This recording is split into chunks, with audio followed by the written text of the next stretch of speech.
Well, welcome, Paul Dragos Aligica, to this podcast. I'm so excited to be talking with you. Oh, thank you, David. A real pleasure to be here. Actually, I'm honored to be in this conversation at this point with you.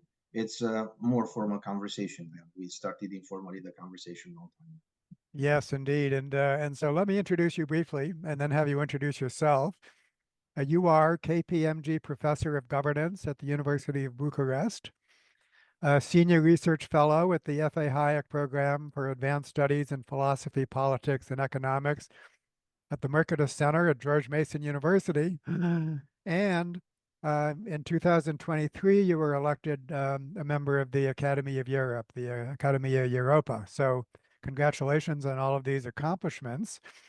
Your Thank books include Public Entrepreneurship, Citizenship, and Self-Governance, which we will be discussing in detail, and also Public Governance and the Classical Liberal Perspective, co-authored with Peter Boetke and Vlad um, Tarko. So wonderful to be talking with you. We met last November at the Markets and Society conference organized by the Mercatus Center, and instantly, I think, began to appreciate the relevance of each other's work. You might say, from my standpoint, this was intellectual love at first sight. And um, and since then, we've read each other's work and had email correspondence, and now we get to convey the excitement that we have to work with each other to a broader audience. So let me have you begin by introducing yourself, realizing that our audience is quite diverse. Introduce yourself as a person, and also please describe your academic pedigree, including working with Eleanor Ostrom, about whom we'll be talking about in great detail. you. Absolutely. Thank you, David. You have already mentioned I have a double institutional affiliation. So in Europe, I am associated with the University of Bucharest, and in the United States with George Mason University with the Mercatus Center, more specifically the Hayek Program in politics, economics, and philosophy. Uh, I'm from Romania. This is a Romanian accent, and I grew up under the communist regime. So my academic background includes, among others being familiar with Marxist theory, but also with optimization and operations research in planning systems. So that was my initial background at the University of Economics in Bucharest. In the 90s, I continued my studies in philosophy and in sociology of organizations, and I ended up in United States. I had a choice between studying with Douglas North, the Nobel Prize in Economics, 1993 institutional theorist, and with the Ostroms, Elinor Ostrom and Vincent Ostrom at Indiana University. In the 90s, I had the opportunity to continue my studies in the United States, and at that point, I had a choice between studying with Douglas North, institutional theorist. Institutional theory was my main area of interest at that point, and with the Ostroms, Vincent and Elinor Ostrom at Indiana University, Bloomington. And I have decided to go at Bloomington and to be part of the research team and the research program of the so-called Bloomington School of Institutional What year Analysis. was this, Paul? My engagement with the United States was on and off starting the beginning of the 90s. Okay. But I was at Bloomington in 1998 to 2003. Okay. So that was my period being at Bloomington. But I have a more peculiar institutional background in the sense that during this entire period, I continued to be connected institutionally with Europe and with Romania. So that's part of both my institutional and my academic background. So that being said, and going back to the story of my academic and intellectual background, about 20 years ago at George Mason University, Peter Boetke started to put together a new research program connecting three schools of thought, all of them somehow in the same intellectual tradition. There's Hayek School of Thought, which is market process theory, Austrian economics, also known as Austrian economics, public choice theory, mostly James Buchanan and the developments in the application of economic reasoning to non-market settings, and an extension of the public choice revolution, which was the Bloomington political economy of Vincent and Eleanor Ostrom. So at that point, I was recruited to represent in this triangle, or this interface of these three schools of thought, the Bloomington perspective. So this is in a nutshell my background. It is obviously a combination of institutional theory, governance theories, foundational stuff, political philosophy. So broadly, it's a politics, economics, and philosophy domain, but with a special emphasis on the applied level. So I'm getting into this conversation, I'm getting in these discussions about governance systems, political systems, comparative economic systems from the applied perspective, from the perspective of governance arrangements and institutional structures and mechanisms that should be put in place in non-ideal theory conditions. So I'm interested in ideal theory, which is foundational, normative, and positive analysis of political systems and economic systems. But mostly I get into the conversation regarding ideal theory from a non-ideal theory perspective, which is the applied perspective, which also happens to be the Ostromian way of approaching things. Yeah. Yeah. Okay. That's great. That's great.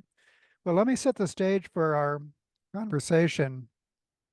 I want to say that a lot of economic discourse, including my own, so I'm critiquing myself in part here, identifies neoclassical economics as a dominant paradigm that has failed and needs to be replaced by some other paradigm.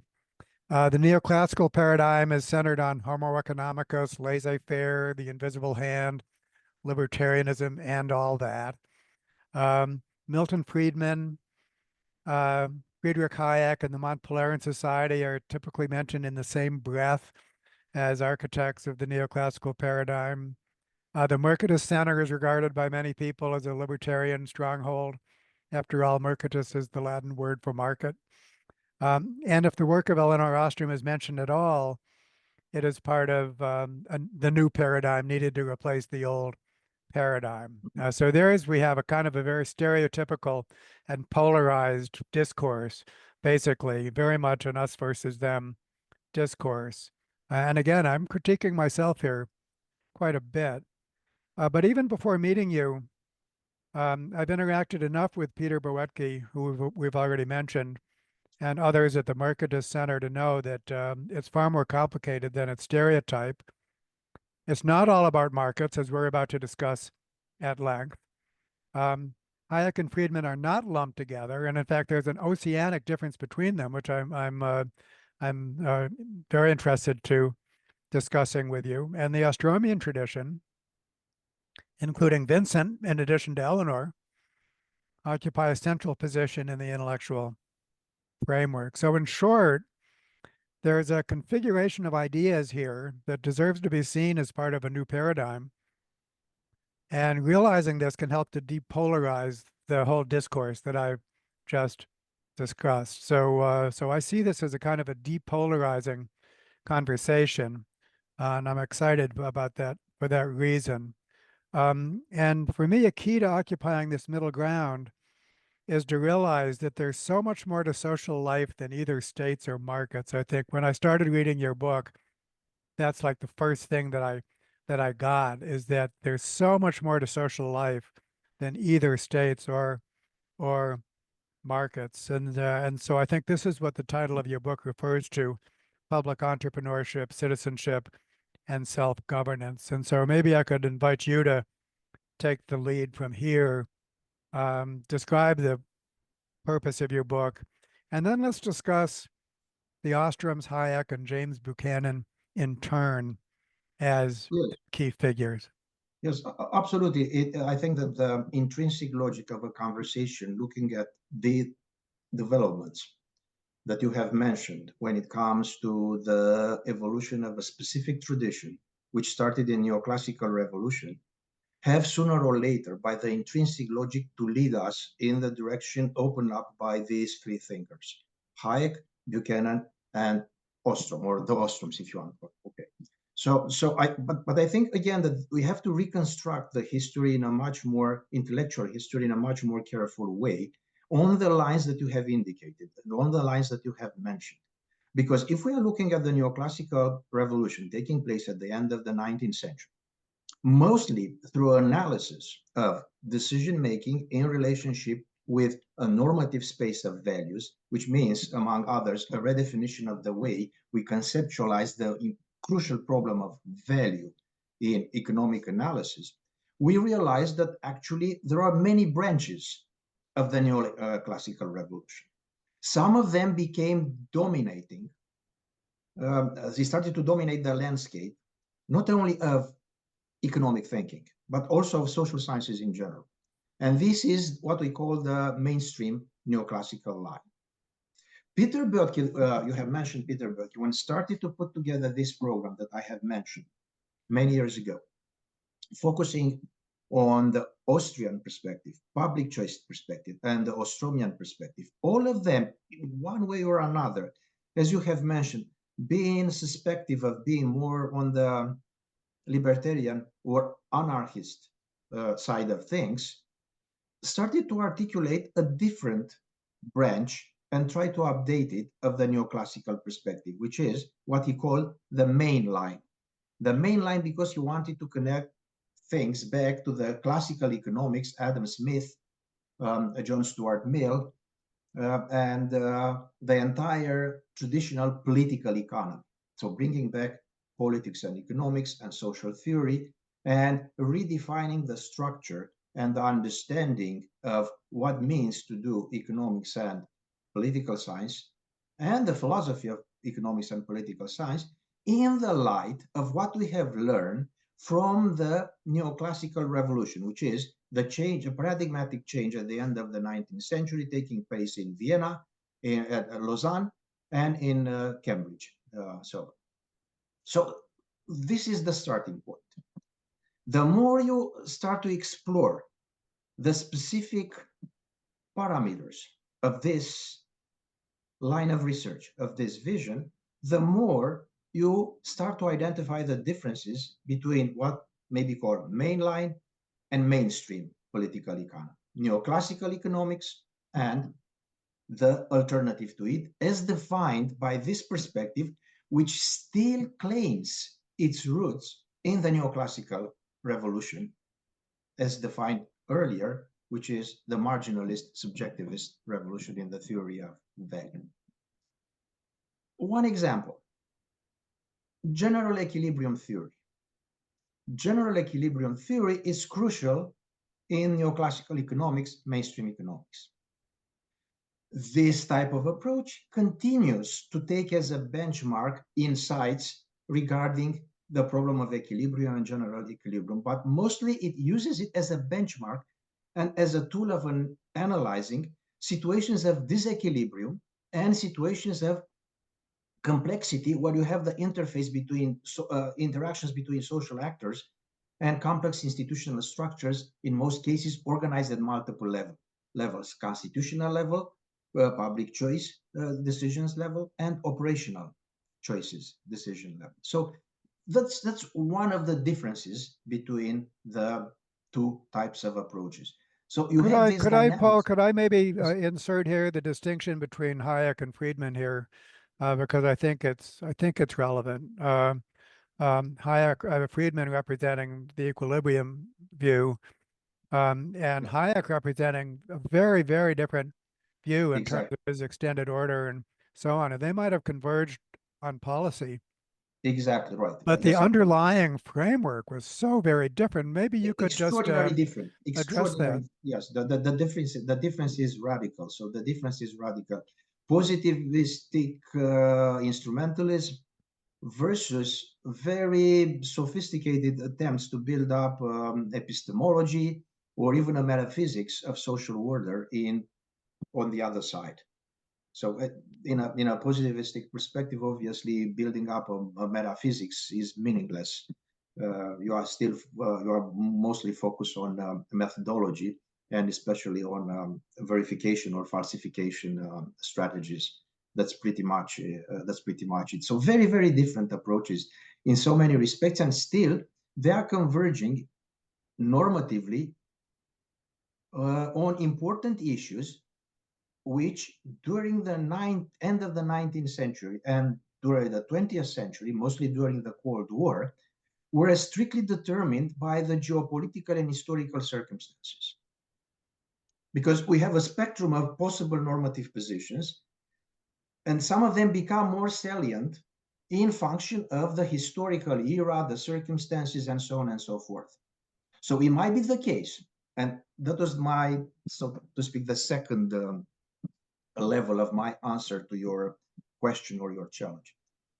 It might be the case that in the circumstances of the 21st century, with all these transformations, institutional transformation, technological transformations, and the implications that they have at the economic level, social level, cultural level, demographic level, and so on and so forth, the configurations of the main, most important priorities when it comes to the normative space, public policy, governance systems, and so on, might be different from the 21st century, from the circumstances of the 20th century.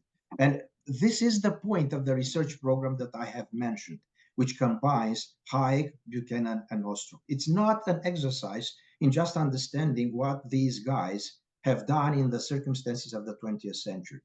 It's an attempt to update that line of research, recalibrate it, see what can be useful in terms of the new circumstances of the 21st century, and try to apply it to the current challenges.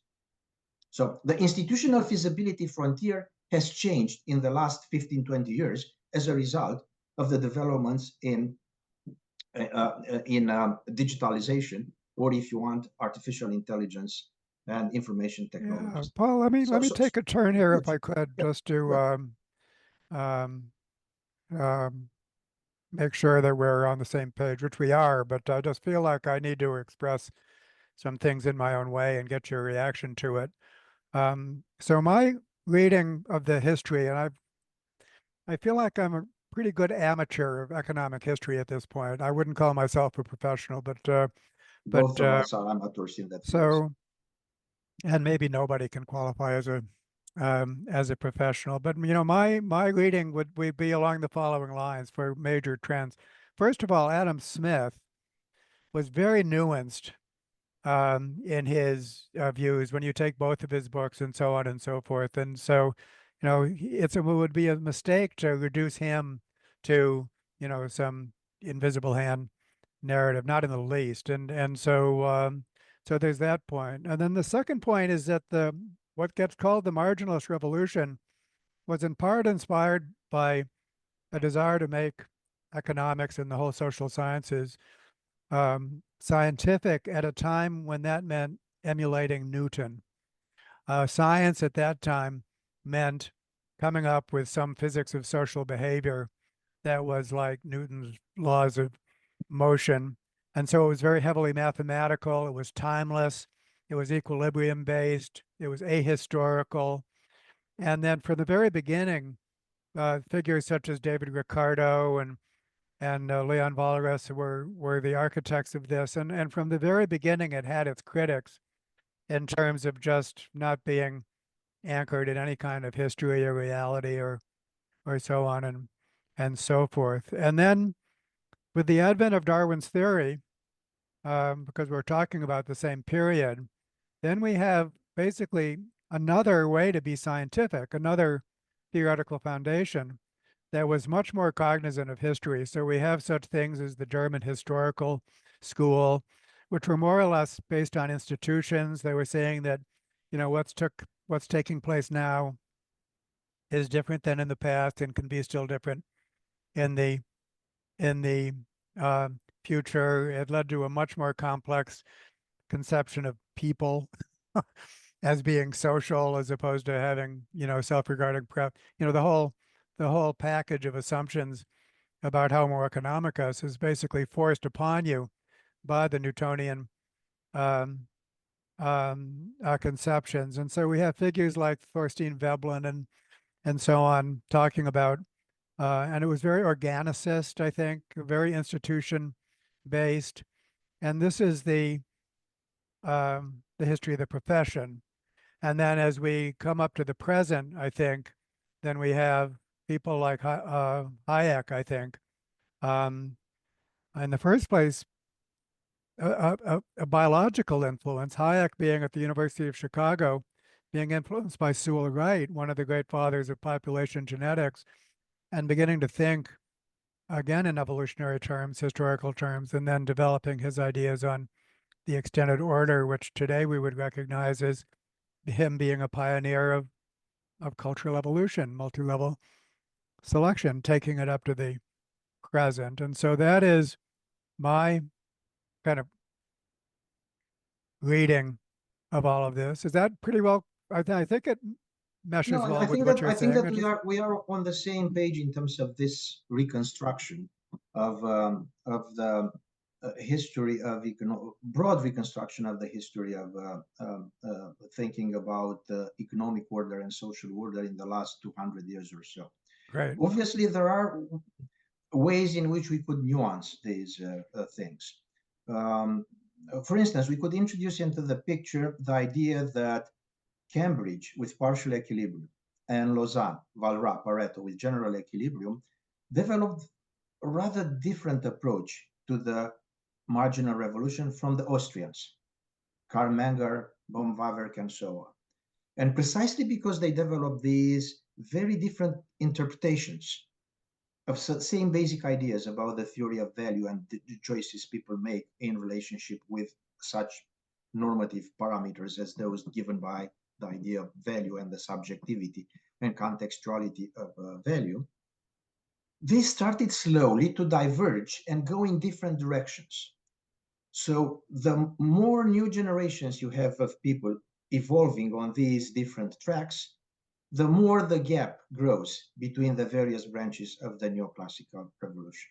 So therefore, at one point, you discovered actually that one branch, the Austrian, might be closer to the institutionalist and evolutionary theories than it is from the mainstream neoclassical political economy, now dominated by Lausanne, general equilibrium, and Cambridge, partial equilibrium, migrating in the United States. So it's an evolutionary process, if you want. Step by step, you see at one point that the framework which a thinker like Hayek starts to develop on the neoclassical roots looks more and more like complexity theory and evolutionary theory. And obviously, by the end of the 20th century, Hayek's place was among evolutionary theory thinkers when it came to the problem of social order and social processes.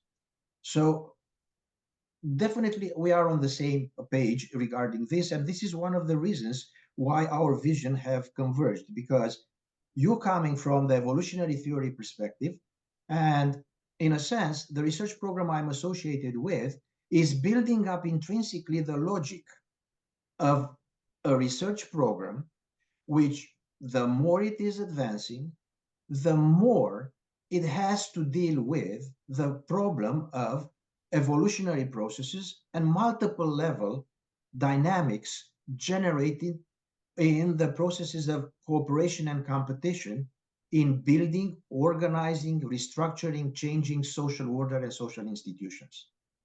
Well, I'm trying to imagine what some of our readers might be thinking of this, and some of them kind of tuning out because we're going so much into the weeds. But it's important to go into the weeds. I want to make that point.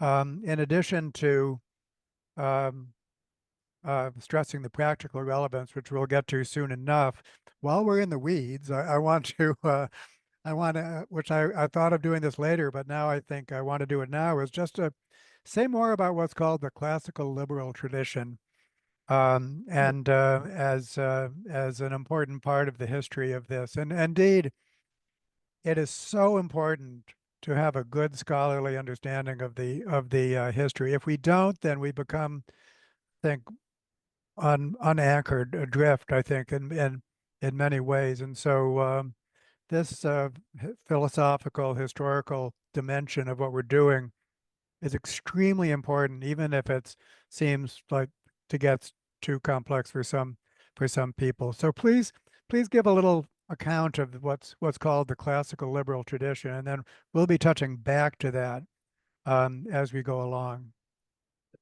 I think that your point is very well taken, and I think that indeed it might look that this is a technical discussion or too detailed discussion about the intellectual history, circumstances of the evolution of these research programs or schools of thought, but they're very important to clarify, but because we need to clarify something very important. There are two things here. On the one hand is an intellectual history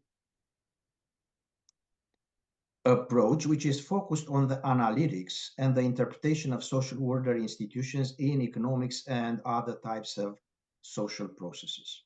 On the one hand, it's an ideological debate, which is related to the history of political ideas and ideologies during the same period of time.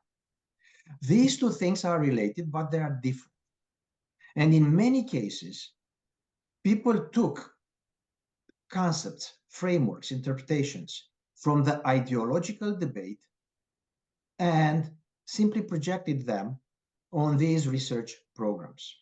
And what we are trying to do, and this is why it's so difficult to do it at this point, is to simply challenge that type of approach. You want to disentangle the rhetoric and the perspective which is looking at things from an ideological perspective, which is justified. Political processes and political systems and political debate need ideological framing. But this is one thing. And on the other hand, there are the details, the very specific contributions in a debate about understanding the nature of social order and the ways people could interact and organize and respond to the challenges of the social processes and economic processes. So I just wanted to make sure that in a sense we defend ourselves from a position which would be critical to us, because we are engaging in such a incursion in the history of ideas from the very beginning. But it is necessary, because otherwise we are used to this ideological universe with liberalism, neoliberalism, market fundamentalism, socialism, communism, fascism, where labels are just flying around. And this is pretty much it, the conversation. The way you are creating a typology and then try to apply the typology left and right, criticizing people for being somehow associated with a label that you have somehow more or less improvised in the conversation. Yeah, So, and I think you might say that this, historical attention to history is depolarizing, basically. The more we actually anchor things in the actual good scholarship on the history, then the more it brings us together, basically. And as you say, so back to the classical liberal tradition. Yes. So any approach that has something to do with a discussion about social order and institutions and constitutions and economic systems has sooner or later to engage with normative issues. So it's not just about how the reality is, but how the reality should be. So this is one of the first assumptions that we have to acknowledge when discussing this issue. So you like it or not, sooner or later you are going to pass judgments about the institutions, the processes, the policies taking place in an economic system. Now, the normative dimension is related to various sets of views about the normative universe, how things should be. And there it's the space where we have already identified the place of ideologies and the doctrines, political doctrines and perspectives. Classical liberalism is one of those perspectives, normative perspectives. So it comes with a specific set of interpretations, but also with a specific set of tools which help you to assess the institutional performance of a system. More specifically, one way of framing the classical liberal perspective is to say that this is a perspective which is based in normative individualism. So this is the way that, not methodological individualism, normative individualism. the idea that social institutions, constitutions, social order, social processes, policies, and so on and so forth, have to be based, legitimated, and based in the decisions, preferences of the citizens. So this is a basic thing for liberal democratic systems. And when we say liberal democracy, we are talking about an institutional architecture which is based on this assumption. Normative There's some kind of sanctity of the individual, right? Exactly. So so at the be it as a consumer, and this is the consumer sovereignty assumption, or a citizen, and this is the citizen sovereign assumption, you build up an institutional structure which is supposed to reflect the choices of the individual. So this is the broadly defined the liberal tradition. Classical liberal tradition means a specific set of institutions which are framing and building up on this specific assumptions, which is normative individually. So it's taking the interpretation of how that should be materialized in social and institutional systems in a certain direction, which we associate with a minimal state, with the market processes, mostly things which were defined as such in the 19th century. On that basis, you have further evolutions in this ideological, alternative economic and political system domains, which are further calibrating in various and branching in various directions this liberal tradition. And then you have a discussion about varieties of liberalism in the 20th century. And then we get to our problem in the 21st century, which is rethinking and recreating and reinventing and reassessing the tradition in the new circumstances created by the technological, institutional, demographic changes that we have already mentioned. So this Well, is in this a I think, nutshell. yeah, this I think is a good opportunity to segue that when you said basically you said minimal states and reliance on market processes, to make the point made earlier that there's states, markets, plus so much more. And I think Exactly. here we can bring in Eleanor Ostrom and the whole concept that in the first place, just make the empirical statement that when we look at all of the different social processes that take place, all the different groups of our lives, our churches, our families, our neighborhoods, our schools, everything we do as we pass from group to group to group, so many of them fit into the category of neither states nor markets. There's a whole galaxy of groups that are out there as part of society that we need to consider. And that's what I take to be the Ostromian perspective of polycentric governance, which I summarize as by saying, number one, life consists of many spheres of activity. Number two, each sphere has an optimal scale. And number three, good governance requires finding the optimal scale for each sphere and appropriately coordinating among the scales.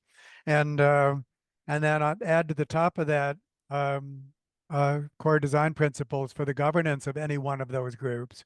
And you have this entire paradigm for any cooperative endeavor, any social enterprise, um, which includes but goes beyond the binary distinction between markets and states. And as soon as you do that, you open up a whole galaxy, which I think is uh, uh, very different than just anything we'd call market fundamentalism or anything like that, because markets still exist. Of course they do, but they're not the only thing. We're not trying to make everything a market process, quite the contrary. Yeah, so I think that this is exactly the challenge because we started from in the 19th century with this idea that we have a market process and then we have the state. And then the question is how you are organizing the relationship between the state and the market. But the more you understand the market processes and the more you understand how the states are working, you realize that actually the picture is much more complicated. And this is what is actually happening during the 20th century. It culminates, as you have mentioned, with the idea that there is a vast domain that which goes beyond the Leviathan and the invisible hand, beyond Adam Smith and Hobbes' theories of the state and of the market. So this is something which is emerging as a result of a process by which you try to understand the institutional structures of governance, which is a process which is broader and much more complex than the state-centered processes. And also you try to understand the institutions and structures of voluntary exchange and voluntary cooperation between people. And that is way larger and much more complex than what we know as the market. So you have the market, you have the state, and then you have a very complex domain of institutional diversity, where you have a lot of institutional forms which are neither markets nor states, might have different features which sometimes they are closer to the market, the features of a market. Sometimes they are closer to the features of the state. But anyway, they could not be reduced to the standard models of the state or the market as defined by the political economy and the economics of the first part of the 20th century. Of the 20th century, yes, 20th century, yes. So that's great, and so we're happy with the way this is going, and maybe it's the best time here to us to bring in our major figures, the Ostromian perspective, Hayek and Buchanan, and their current relevance, basically. Why are these such central figures in what we're attempting to accomplish in the 21st century? Precisely because if you are looking at the sort of genealogy of these ideas, and especially of the idea that there is a very complex domain of the institutional diversity, you'll find out that everything starts at the beginning of the 20th century with probably what was the most important debate in social sciences and political sciences and economics in the 20th century, which is the economic calculation debate. And at that point, you had a proposition which was unprecedented in the history of humankind, that you could create from zero a new system, a socialist system, which is going to reorganize the entire economic relationships in a huge country or in many countries. And the question was one of feasibility. Is this system feasible? We did not have at that point any kind of empirical databases or case studies to say, look, the data or the experience or the empirical reality demonstrates this or that about such experiments. So the idea was to think about institutional design in ways which were very new, fresh at that point, because we did not have a precedent in that respect. And the entire economic calculation debate was about the feasibility of a socialist system, which is a centralized system, which is operating outside of the market process. In the process of this debate, both the institutional design of socialism evolved, the idea of an institutional feasible design for socialism evolved in a very nuanced and intelligent way. But also the understanding of the market process started to evolve in the same, more nuanced direction. So very important, the Austrian perspective, Mrs. Hayek were crucial in this debate because they set into motion a better understanding of the market process, but at the same time, due to the reactions that they have from the socialists like Oskar Lange, Abba Lerner, and others, they were initiating a new way of thinking about the design and feasibility of socialism. Very sophisticated. In the process of doing that, you realize sooner or later, if you are on the Austrian side, the Hayek, Mr. side, that institutional structures are crucial. And also you start to understand that you can't simply talk about the market process without talking about the assumptions, institutional assumptions or foundations of a market process and the political and institutional implications of that. Hence, you have the public choice revolution, James Buchanan, the second school of thought, which started to look at the government and the governance, mostly national state-based, institutions and structures which were associated with the market process and started to look at the way they are functioning and they are structured in their relationship with the markets, asking questions such as market failure. Indeed, there are situations of market failure. Therefore, the state has to intervene. Question: is the state able to deliver what it promises in terms of fixing the problem? Let's take a closer look at the incentive systems in state-structured organizations and institutions, and look at the knowledge processes in those. Are they aligning in order to be able to deliver the market fixing process, the market failure, to fix the market failure?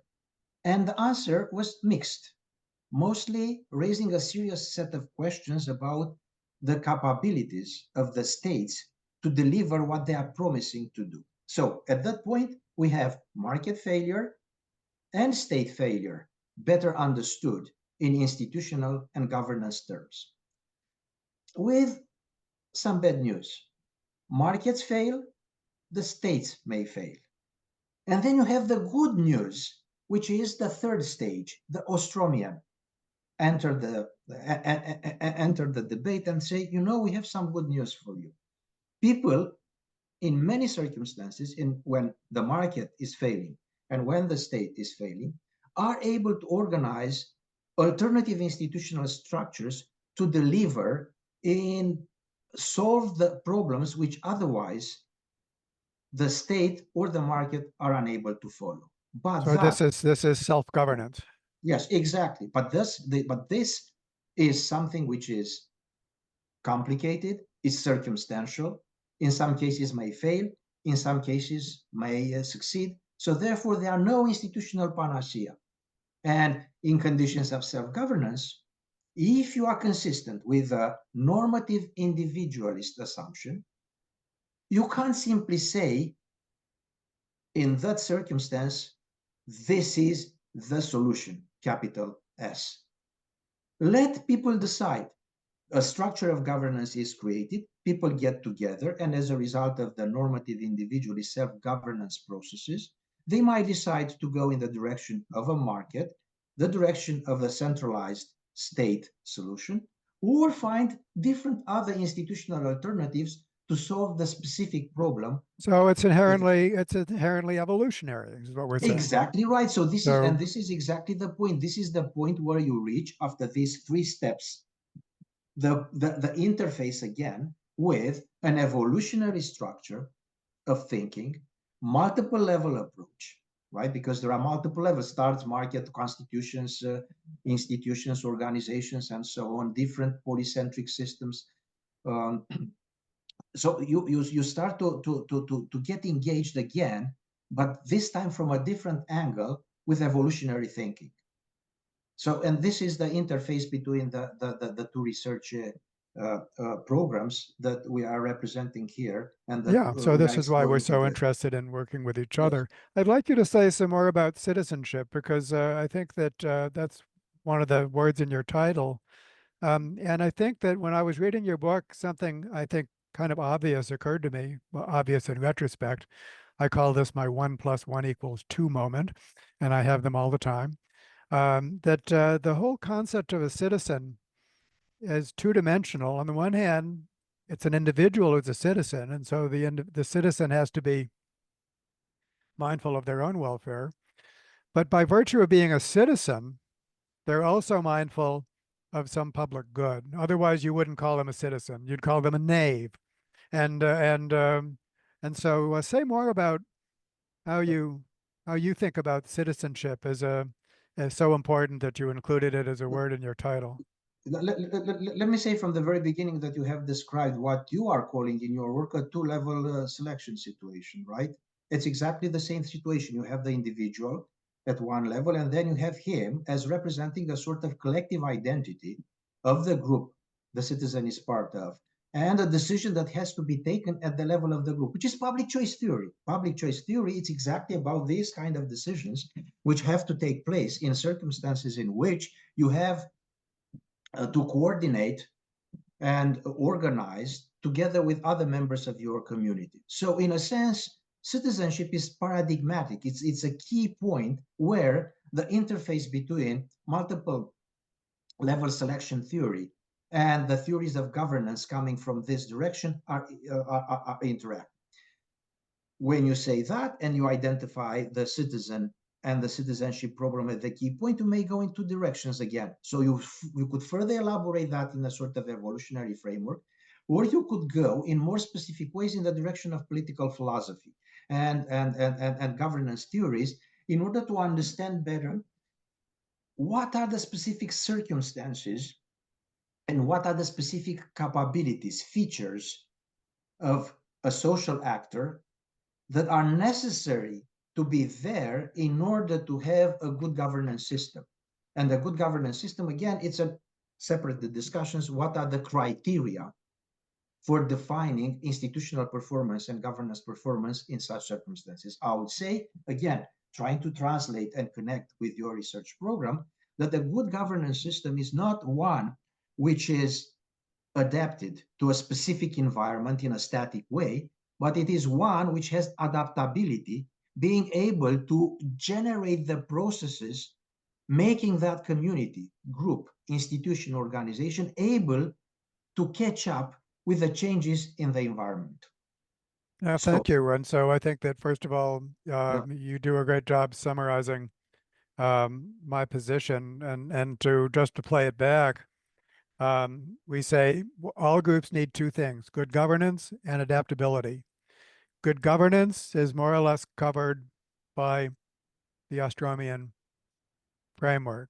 Adaptability, the ability to change, has a different set of design principles, and that's covered by other scientific that's so disciplines. that's why we are so interested in resilience as anti-fragility, because Yeah. it's a way of capturing this feature. And it Moreover, all takes place in a very complex world. And so we have two things, and this is part of my boilerplate, is that this is an integration of complex system science and evolutionary science. And that integration of these bodies of knowledge are sufficiently new, I say, that their integration is still a work in progress. But the whole thing is new within the last 50 years. So another thing I say is that the last 50 years is more than just 10% of the scientific revolution. Basically, foundational bodies of knowledge are new within the last 50 years. We're asking the same question that Bentham and Mill did, Tocqueville. How do we relate the individual and society? What's the proper relationship between individuals and societies? We're asking the same fundamental question, but our toolkit, our conceptual toolkit for doing it is so much more sophisticated. So this is what makes me that's, um, passionate and optimistic about our but capacity David, to actually. let me, yeah, sorry to interrupt you, but let me add something to that. The issue here is not that we have a static situation in the sense that we have to build up a toolkit which should be similar, identical in any historical circumstance, in any context, and so on and so forth. The challenge here is that the institutional structure, the technology, the pool of knowledge, the cultural parameters have changed in the last 200 years or so. So yes, Bentham might have a very interesting set of ideas and set us in a certain direction. The same goes without saying about Adam Smith or John Stuart Mill or the Darwinian revolution, or even for these thinkers of the 20th century. The challenge here is to take these things in a dynamic environment of the 21st century and try to see what are we able to do in terms of designing and managing governance systems which will be able to respond to the dynamic environment, which seems to be unavoidable, at least for the foreseen future, when it comes to the human societies and their forms of organization. Well, so I feel like I agree with you, but also want to push back a little. And the way I want to do that is actually to bring up another key word that we both use, and that's the word paradigm. Yes. And so when we talk about paradigms, obviously those are ways of seeing the world that are internally integrated. But have difficulties escaping their own assumptions, and what you see, what you see and what you don't see, what you see and what you're blinded to depends in part on the paradigm that you employ. And so that's why um, paradigm change, I mean, is so important, just so that you can see the problems as they exist. So just speak to me in your own terms about, you use the word paradigm throughout your book. And so what's your own view on what's a paradigm and what's the new one? What's the old one? Why is it important to think in terms of paradigms and paradigmatic change? So, David, you prefaced your question or as a sort of challenge, but it's hard for me to disagree with the stuff that you have said about thinking in terms of paradigms and the way we are framing the theoretical lenses, the conceptual lenses that we are using in order to approach reality. So I use this basic metaphor. Paradigms are like a pair of glasses, a set of lenses, which allows us to focalize and to make salient some aspects of reality which become crucial in the ways we understand and we assess that specific reality. But the point about paradigm and paradigm change was made earlier in the context of thinking about the changes from the 19th, 20th century and to the 21st century, right? And in this respect, I would say the following. So I think that usually people at this juncture in history or people who are analyzing things are somehow clustering into types of approaches. People who are emphasizing continuity and people who are emphasizing discontinuity. People who are emphasizing continuity may say, oh, yeah, we have artificial intelligence, we have digitalization, we have new technologies, this and that, we have new demographical challenges, but there is nothing new under the sun. Sooner or later, I might go back and find out this thinker from the past who might have somehow nailed down the problem and articulated a position which is somehow universally valid, no matter what circumstances. On the other hand, we have people who take a different position on these things, who say, look, these things are radically new.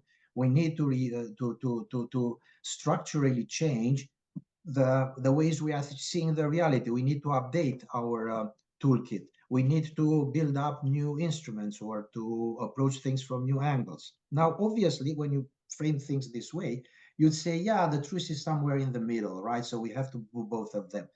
But that being said, obviously, there is a tendency to polarize around those two directions. I think that currently um, we still have a sort of realignment situation. People still try to realign, challenged by these developments around new paradigms, new ways of thinking. And these paradigms sometimes come with a normative vision. So usually people take both a specific understanding and a specific judgment of that reality, mostly pessimistic, optimistic, scared, Yeah, or enthusiast. yeah. Well, I think that this has been a great conversation, and a few more things I want to do before we we finish up. Um, uh, in your book, you first of all you use a phrase when we talk about let's do a connection between the classical liberal tradition and libertarianism, which is part of what you discuss in your book, and you have this interesting phrase. Let me just find it here. Um,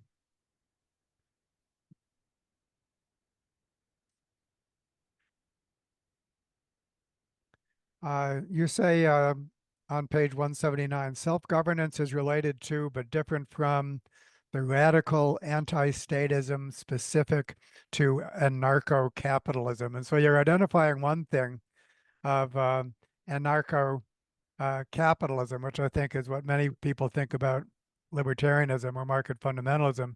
And you're setting that apart from what you're meaning Mm-hmm. by self-governance. If I could get you to dwell upon that a little Yeah. bit. And then I'd like to finish up by trying to stress as many practical applications as possible. How do we actually turn this to practice? But so a little bit more about the relationship between the classical liberal tradition and what people think of today as libertarianism. Well, I think that a simple way. I know that in the book I have elaborated on that point at several levels, different converging arguments. But no, let's go back to the issue of normative individualism. So normative individualism says something very basic. We have a community, we have a group of people. They have to take together a decision, right? So they are together into a decision, collective decision-making process about a problem in those specific circumstances. And normative individualism and self-governance says only one thing. Those people will decide, but we have no idea how they are going to decide, whether it would be a market, or it would be a state, or it would be a different type of institutional structure. An anarcho-capitalist position, or whatever, we don't care about the label, comes with a solution, says in whatever circumstances, this is the optimal institutional solution. And then they start to describe the solution. And then the problem is the same. Be they socialists, communists, anarcho-capitalists, or whatever, the very moment when you have an institutional solution, which is considered to be the best universal optimal solution for all circumstances, in all it lacks adaptability. It lacks adaptability. Exactly. So so the problem of anarcho-capitalism is the same problem with any kind of position, which is simply having the solution before the problem and before taking into account how the communities or the individuals engaged with solving that problem would react when confronted with that problem. So that's in the most basic way. So when I say self-governance, I say normative individualism. Let people create an institutional structure and let people decide within that institutional structure. And as James Buchanan put it, the solution might be private, might be public, might be a mix of public and private. I don't know. I don't have a predefined position. And then you have people who have a predefined position regarding those solutions. So that's okay. So basically, here's why we're so eager to work with each other. We need to create a scaffold or a framework for multi-level cultural evolution, basically, is what we need to do in my language. And so let's end up by just getting as practical as we possibly can. Are there case studies, or are there works in progress, or, what's the Mercatus Center, for example, doing in order to implement these ideas in the real world? Do we have examples that we can point to of implementing self-governance and to good effect that we could hold up basically in a positive sense? So Mercatus and the Hayek program is doing two things. First of all, is foundational research, exploring the philosophy, theory, and governance architecture of this entire space of possibilities when it comes to responding to these challenges. But then is looking on the ground to specific situations in which processes, mechanisms, institutional solutions are highlighted by specific circumstances. Like, for instance, we are used to think about normal circumstances of creating public goods and services and responding the problem of delivering public goods and services. So the normal circumstances. But what happens when disaster strikes? What happens in crisis situations? So disaster relief is one of your foci. Exactly. So and in the wake of the Katrina crisis, Mercatus Center developed a systematic program of trying to find out how people self-organize in such circumstances. What's the relationship between the market, the state, what we call the civil society or the voluntary sector in such circumstances? As opposed to saying the state should do this, the market should do this.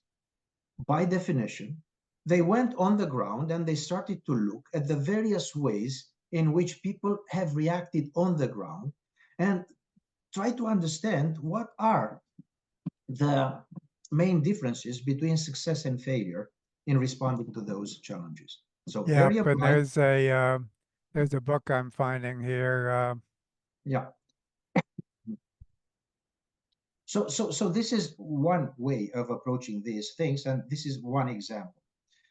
Another example is the very idea of how we apply polycentric systems and polycentricity, the theory of polycentricity, the idea that the governance systems need to have multiple level overlapping and competing jurisdictions in order to be able to respond. Well, let me just give you, let me just cite this book that you prompted here. This is a book you almost certainly know, Rebecca Solnit, A Paradise Built in Hell, The Extraordinary Communities That Arise in Disasters, that it's in disasters that you find communities coming together and Yeah. working well and being euphoric in the process. So disaster relief is a wonderful context for studying this kind of human governance arising spontaneously. In any case, continue. No, but let me build up on your point, because here we get to the point where we're discussing about extreme cases. You know, in the strategy of organizing a research around case studies, we know that there are some cases which are somehow reflecting the average, the mode of in the distribution. But there are cases which are what Ostrom calls the extreme cases. And as we know, in governing the commons, she focused precisely on that, because she said, look, I want to look at the commons because I want to study collective action. And it is important to look at some situations which have the features very salient in one respect when it comes to the phenomenon I'm interested in, because there I could see better the nature of the phenomenon I'm interested in. So I'm taking a page, she says, from the work that is done in biology or medicine. So an extreme case, a disaster. But in an extreme case, in the case of disaster, we could see stuff about the ways people are organizing and they are reacting Well, in ways. Yeah. another case is not extreme, but very important and was studied by both Ostrom and by Peter Boetke is policing, community policing, and the whole nature of police departments, which is, I mean, they respond to emergencies, but so there's another um, a context. And I think that a point that I often make is that the common pool resource groups studied by Lynn Ostrom varied in their ability to self-manage. And it's thanks to that variation that she was able to derive the core design principles that's responsible for self-management. And that statement that you could make for that kind of group applies to any other kind of group. So I don't care what the purpose of the group is. If you study a lot of them, you'll find that they vary. There'll be a bell-shaped curve, and that there'll be a Exactly. Yes. high-performing end. And the bold prediction is that in no matter what the context, the high-performing groups have converged upon those core design principles, and then that provides an opportunity to help all groups do that. That's I think, the practical import of Yes. Both understanding the That's the principles that are needed for, in the first place, governance, so you function well as a group in the present, and in the second place, adaptability, so that you're capable of changing in the future. So, and that if we can develop a general framework for that applies for all cooperative endeavors, well, what would that be like? So that's so. So that's exactly the challenge, because there is tension and ongoing dialogue between the theoretical framework that we are using and the circumstances of various groups in different circumstances. And this is the foundation of the very idea of a case study, right? Approach. Because the case study is able to capture those differences as opposed to a sort of generalized universal theory yeah, of cooperation, which might be the case that you're able to build it. But the question is, what is the applied level relevance of that perspective?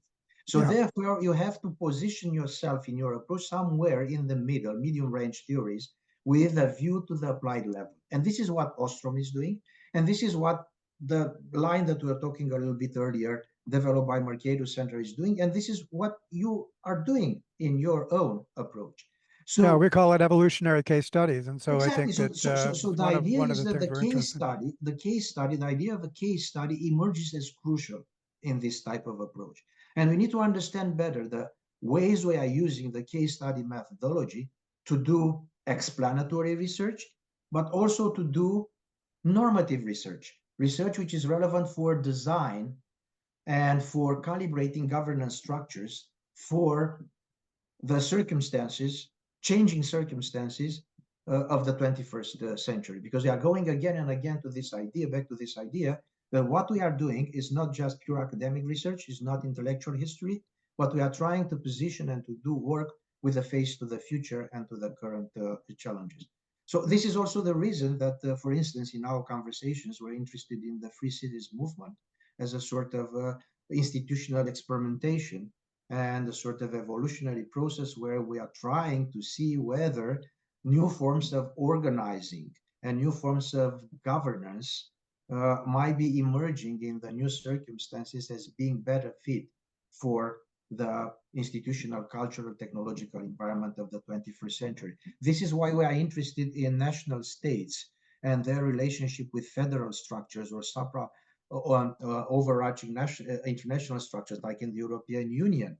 Multiple level governance structures, which are they going to survive? Are Well, they I mean, going this to makes the adapt? point that I think that one of Yes, the yes, most sir. one of the Yes. most amazing things about the whole framework is that it's scale independent. Scale independence needed for between Yeah. group interactions in addition to within group interactions, all the way up to the global village. Everything from the real village to the global village.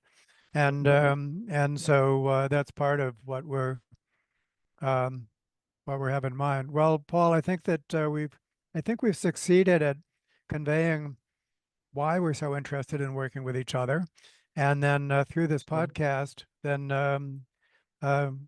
think of that as an invitation to anyone listening to get involved. And I think that there's a number of ways for them to do that, since the Mercatus Center and our social world and the other organizations, we're building up our own polycentric system. That's what we're in the process of doing it. And if we do it well, then there's ways for to be joined. So basically, hopefully, Yeah. this is a part of what we can do. And this, I'd like to think that this podcast is a kind of a catalytic agent for helping An things move invitation, yes. faster. As an invitation. In a sense, it's frustrating because we have touched only the surface of these things. So looks like that there is so much there. Each step in the direction of this interface between evolutionary theory and the governance theories that I have tried to outline is a challenge. It's an intellectual challenge and is a practical challenge. And I think that we have sketched a little bit that, but I think that our listeners should take our word that is a fascinating and unavoidable domain to be explored, investigated in the future. So Okay, that's well, that's great. Thank you so much, Paul. And then I look forward thank to you, working David. with you in the future. Thank you again. Many, many thanks, David.